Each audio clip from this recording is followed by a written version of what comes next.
प्रथमे मोर जगतर नाथ जगन्नाथ निकट में मोर कोटि कोटि प्रणाम। तो आम आज आसचु बालेश्वर जिला इमामी पेपर मिल जगन्नाथ मंदिर जोटा कि आम कहूँ द्वितीय पुरी। एटा देखु पानी भितर सब 10 टंकिया कॉइन 10 टंकिया नोट 20 टंकिया नोट केमती पड़ी। हाँ देखो पानी भितर के 10 टंकिया नोट आ 20 टंकिया नोट सब पड़ी। एटा हमर फुल एटा हमर देखु फुल मंदिर दृश्यटा टोटाल मंदिर दृश्य। तापर आसंता आम जीवा ये देखु केमती भजन कीर्तन मंदिर बेढ़ार चली। हाँ यहाँ मो भिणी मो सांगे अच्छा मो भिणी मोर स्त्री मो पुओ मो भौणी आ मो भाणीजी आम 5 जन 6 जन बुलापी नुआ वर्षर समस्त मोर अभिनंदन। आज आम चिंता कलु जे सकाळू भाविली मु कहली प्रत्येक दिन तो आम तो आइंस खाऊ आज आइंस न खाई आम आज गोटे मंदिर दर्शन करने जा। तो ये देखो आम आसु इमामी पेपर मिल मंदिर जगन्नाथ मंदिर ये देखु केमती नाम संकीर्तन चली। यहाँ मो भिणी बेकर जो अच्छा पकई स्टोल यहाँ मो भौणी जो गोलापी कलर शाढ़ी अच्छा यहाँ मो रेड कलर जो शाढ़ी पिंधि मो स्त्री कला कलर जो सार्ट पिंधि मो भाणीजी मो पुओ ये मो स्त्री आ मो पुओ फोटो उठाऊँ कहले जे आम वीडियो कर आमर तांकर वीडियो कली। एबे आम जीवा चलतु जीवा अरुण स्तंभ पाखक यहाँ देखो अरुण स्तंभ टोटाल अरुण स्तंभ को टे हाथ जोड़ी कुंडेवा तापर जीवा चल मंदिर भितर को बहुत आड़ू लोक आसती बहुत आड़ू लोक आसती माने लगुच मत बेंगल साइड भी बहुत लोक आसती। चलते आम जीवा मंदिर भितर को किए के मानसिक नहीं यहाँ ही देखो पूरा जगन्नाथ ठाकुर ये फोटो उठाई मना करते मुझे चुपकिना फोटो उठेदेली।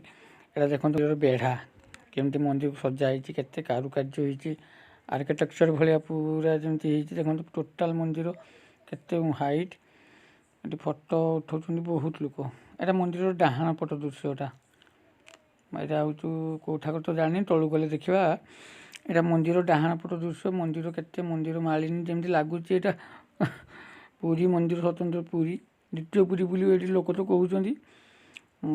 यहाँ देखो मंदिर हाँ यहाँ मंदिर पछपट को चलन जा यहाँ पछपट मंदिर बेढ़ार पछपट मंदिर देखो पछपट यहाँ बहुत लोक अच्छा के सुंदर कारुकार्य। हाँ यहाँ पछे देखो साइकेल स्टैंड गाड़ी स्टैंड सेपटू गले आमर हूँ इमामी पूरा फैक्ट्रीटा अच्छी। हाँ यहाँ देखो ये मंदिर बाम साइड की आम गलु ए बेढ़ार चलीचु।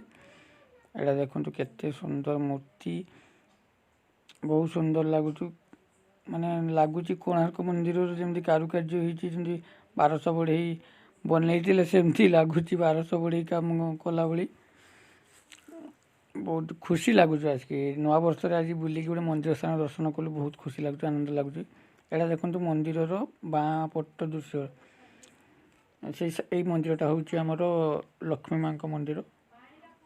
ये देखो लक्ष्मी माँ मंदिर से पछपट को रहा आम चलते आम जा लक्ष्मी माँ मंदिर दर्शन करिया। लोक जाऊँ भिड़ लगी मंदिर भितर को यहाँ मंदिर पूरा सामना पटर मंदिर हाँ हाँ बहुत लोग आसुँच। यहाँ देखो लक्ष्मी माँ मंदिर लोक जुआर होती मनस्कामना ठाकुर को मनस्कामना पूर्ण करूँ कहते भल बर दिंतु।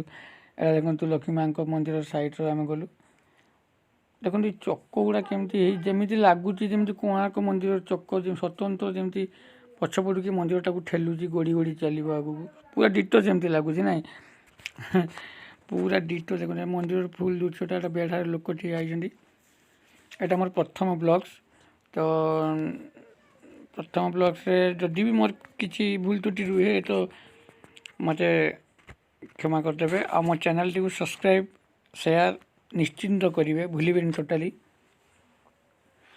यहाँ देखो मंदिर चक्कर पूरा पाखर दृश्यटा देखो के सुंदर फूल गच हो हाँ के सुंदर लगे कारुकार्य केमती के सुंदर कारुकार्य के क्षुद्र आकार काटी କେତେ କ୍ଷୁଦ୍ର କେତେ କେତେ ଛୋଟ ଛୋଟ ମାନେ ଲାଗିଥିବ, ମୋତେ ଲାଗୁଥିବ ଏଇଟା ପ୍ରାୟତଃ 10 ବର୍ଷ ଖଣ୍ଡେ ତାକୁ କାଟିବା ପାଇଁ ଲାଗିଥିବ, ତାପରେ ତାକୁ ଯୋଡ଼ା ହେଇଛି।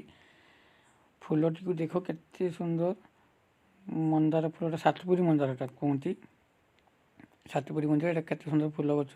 ଏଇଟା ଦେଖନ୍ତୁ ଟୋଟାଲି ମନ୍ଦିରର ଦୃଶ୍ୟ, ଟୋଟାଲ ମନ୍ଦିରର ଦୃଶ୍ୟଟା। ଚକ ଏପଟେ ଲାଗିଛି, ଲୋକ ଛିଡ଼ା ହେଇ ଫଟୋ ବି ଉଠାଉଛନ୍ତି। ଭୋକ ବି ଲାଗିଲାଣି ବହୁତ ଜୋରସୁ। ପ୍ରସାଦ ଟିକେ ଖାଇବା ଆଜି, ସେଠି ପ୍ରସାଦ ଆଡ଼କୁ ଯିବା। ଏଇଟା ଦେଖନ୍ତୁ, ଏଇଟା କେଉଁ ଠାକୁର? ଏଇଟା ହେଉଛି ଆମର ଶନି ଠାକୁର ଭଳିଆ ଲାଗୁଛି। ସିକ୍ୟୁରିଟି ଗାର୍ଡ଼ ଛିଡ଼ା ହେଇଛନ୍ତି ସେଠି। ଏଠି ଦେଖ ମନ୍ଦାର ଫୁଲ ଦେଖିକି ଆଇଲୁ। ଏଠି ଗେଣ୍ଡୁ ଫୁଲ ଗୁଡ଼ାକୁ ଦେଖନ୍ତୁ ମାନେ ଇଏ ପାର୍କ ଭଳିଆ କରିଛନ୍ତି। ଏଠି କ'ଣ ଗୋଟେ ପୂଜା ହେଇଛି ନା କ'ଣ? ହଁ, ଏଠି କ'ଣ ପୂଜା ହେଇଛି। ତାପରନ୍ତୁ ଯିବା ମନ୍ଦିରଟା ଆଉ ଥରେ ଦେଖାଉଛି ଆପଣଙ୍କୁ। ଦେଖନ୍ତୁ ଏଠି ମନ୍ଦିରଟା କେତେ ସୁନ୍ଦର ଦେଖନ୍ତୁ ଲାଗୁଛି, ଯେମିତି ଲାଗୁଛି ସ୍ୱତନ୍ତ୍ର ପୁରୀ ଯେମିତି ଆମେ ଆସିଛୁ ପୁରୀ ମନ୍ଦିର ଭଳିଆ ଲାଗୁଛି। ଏଠି ମୋ ସ୍ତ୍ରୀ ଆଉ ମୋ ପୁଅ କାନ୍ଦିଲା, କହିଲା ବାପା ଫଟୋ ଉଠାଉ, ଫଟୋ ଉଠେଇଲି। ଯେମିତି ପୁରା ସ୍ୱତନ୍ତ୍ର ପୁରୀ ଭଳିଆ ଲାଗୁଛି। ବହୁତ ଲୋକ ଭିଡ଼। ଆଜି ନୂଆ ବର୍ଷରେ କେତେ ଲୋକ ମନସ୍କାମନା କରିକି ଆସିଛନ୍ତି, ମୋର ଏଇଟା ପୂରଣ ହଉ, ଏଇଟା ପୂରଣ ହଉ। ମୋତେ ଭଲ ଗରମ ଲାଗୁଛି। ଏଇଠି ଦେଖନ୍ତୁ ଆମେ ଆସିଲୁ ଏବେ ପ୍ରସାଦ ଖାଇବା ପାଇଁ।